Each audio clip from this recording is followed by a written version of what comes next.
Now, while we move to Act 6 to Act 1, Scene 6, Caius engages Cominius, the leader of the Roman military, in a conversation where he begs Cominius to give him the permission so that he can personally challenge Tullus Aufidius in a one-on-one combat. And the speech is there. I will read. Caius says that I do beseech you, which means I beg you. I appeal to you. Please. It says, by all the battles wherein we have fought, in the name of all the battles that you and I have fought together as comrades at arms, by the blood we have shed together, by the vows we have made to endure friends, everything that you and I have shared together as not just comrades at arms, but as friends too, the numerous battles we have fought into. He says that you directly set me against Aufidius and his handshakes.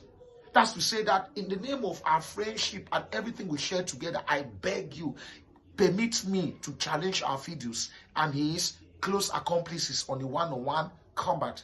Handshakes are his conspirators, his close men whom he work with.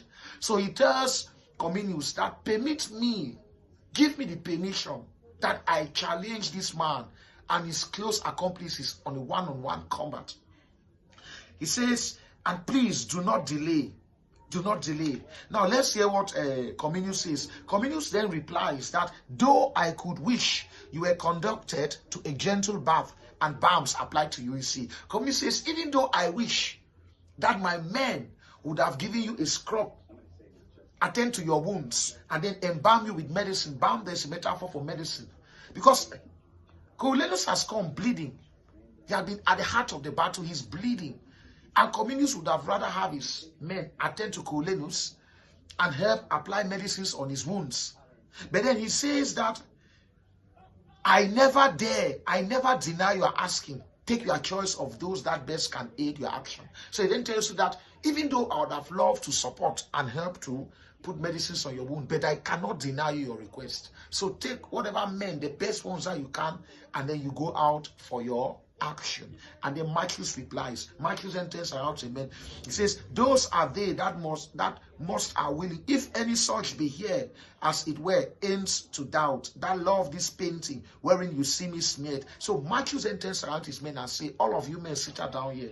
If there's any one of you who love to be wounded, painting of the blood, who love to have wounds, blood coming down his body like he sees me. He says, if there's any one of you here who fear lesser is person than an ill report, who would prefer to die courageously than to have lies told about them, or if anything brave death outweighs bad life, or if there's anyone who prefer to die brave than to lead a life of cowardice, or anyone who is going to prepare to die serving his country than serving himself, let him express himself. Let him raise his sword up. So that's Caius challenging the men.